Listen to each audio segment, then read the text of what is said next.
Hi, I would argue that there is a camera for everyone. However, some cameras may not be for you. Do you want to know what I mean? Well, tag along.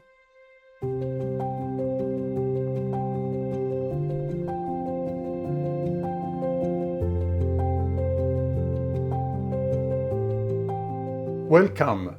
My name is Jan Almgren. I'm a Swedish photographer, ecologist and writer. A couple of days ago I showed my 2 episodes of my YouTube channel to a friend of mine. And one of his questions was regarding why I use medium format cameras for my photography. And he was right. It is a good question because medium format digital cameras are very expensive. And I should not recommend buying one as your first camera. And you must know that I'm 57 years old. And I have been making photographs for about 45 years of my life. It's been a lifelong journey and the main interest in my life.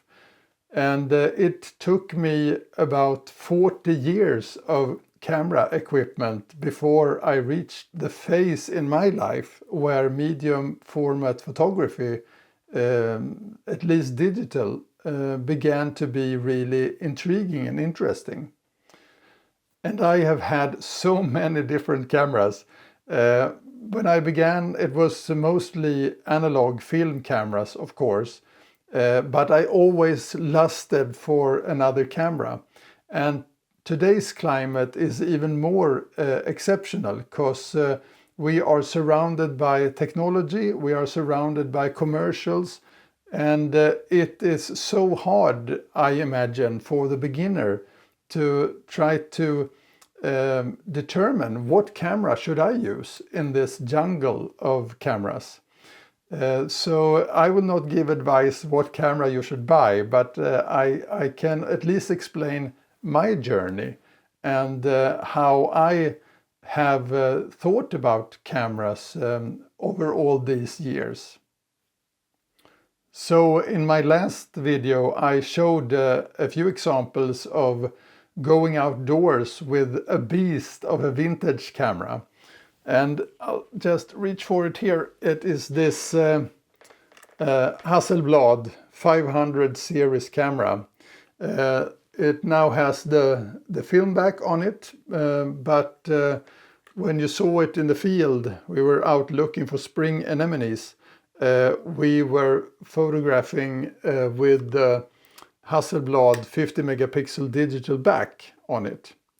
And this is an amazing camera, and I explained in the first episode, I think, that this was a dream camera for me when I grew up and just started with photography, because I was surrounded by professional photographers that used this camera for their work. They were wedding photographers, commercial photographers, and I got to know plenty of them, and I was always very envious of this camera. But I couldn't afford it back then, so it was an impossible dream. But it took 40 years to buy me a used one. And this camera body here is from 1970. So, and still in beautiful condition and works like a charm. And I coupled the camera with this Hasselblad digital back. It is the CFV 250C. So it's the previous generation than that which is available today.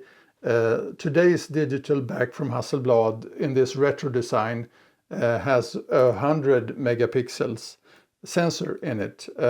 This one has the same size of sensor, but it has 50 megapixel. However, 50 megapixels is quite enough. I bought this used, and I can recommend for all of you starting out there to look at the second-hand market first before reaching out to the camera stores and buying new gear. But of course, this is a digital medium format camera. It is quite uncomfortable to carry around. I will show you in another episode that when I lug this around to take some photographs. It's a beautiful camera. And this is actually the digital back, and you can unhook the digital back like that. This is a sensor, and that is the camera body. This slim detail here is the camera body, and of course there's the lens in the front of that. And you just hook it up. There you go. So it's a camera. So, but that was not what I started out with. Actually, the camera that I have produced most of my photos with was an analog film camera. Back in the day, I was shooting a lot of wildlife, nature, landscapes, and that camera I still have. This it was this one, the Canon T70. I bought this in the late 1980s, believe it or not. It's still in super condition, and it works just fine with film in it. So it's a gorgeous camera. It was sort of, you could use it manually, you could use it half automatically or in a fully automatic mode. It was quite a marvel when it came, and I bought this one used at the time. But it was only a couple of years old. But there was not that frenzy of camera shifting in those days. You bought a camera, you used it, and you had it for a number of years before even considering buying a new camera. So this was actually quite a treat, and I had it for a long time and used this camera only. But then, as I explained, I had a period where I was working as a semi-professional photographer. I had my own studio, and by then it was a side business to my day job. And after a number of years, back in 2018, I became intrigued by Fujifilm's GFX line of digital medium format cameras. I had an urge to do more personal projects to explore my interest in photography.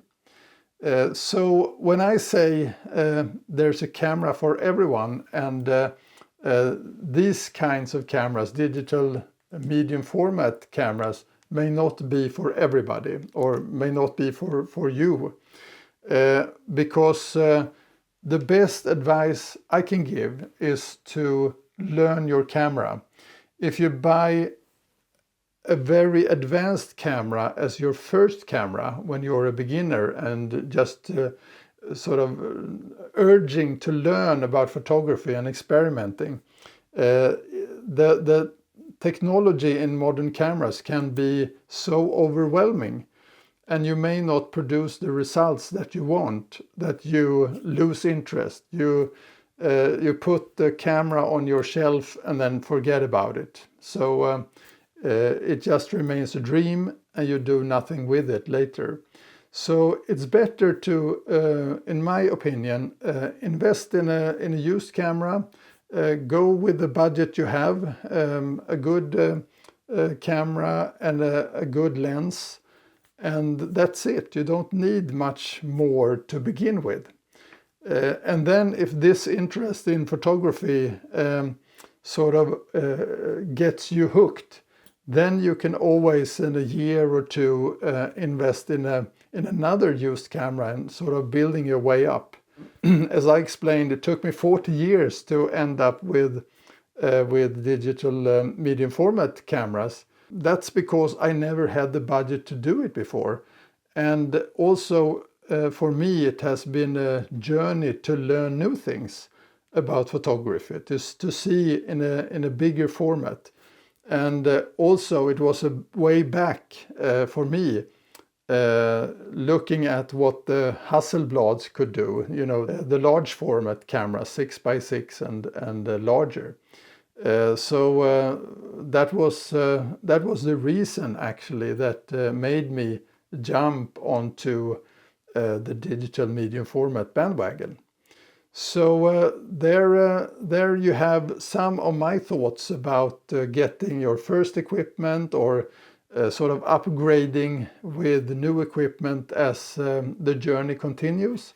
So my take-home advice would be to invest in something that is easy on your budget. One camera body, one lens. Start with that and go from there. Hopefully that will make you so interested and so hooked in photography that you will never quit, never leave your camera on the shelf to collect dust and evolve with your interest in photography.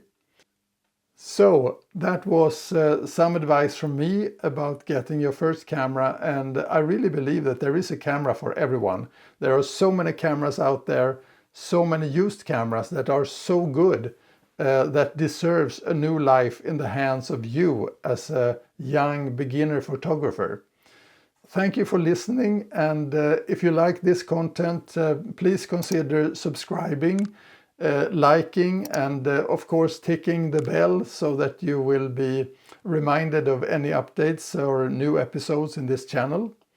And thank you for watching. See you!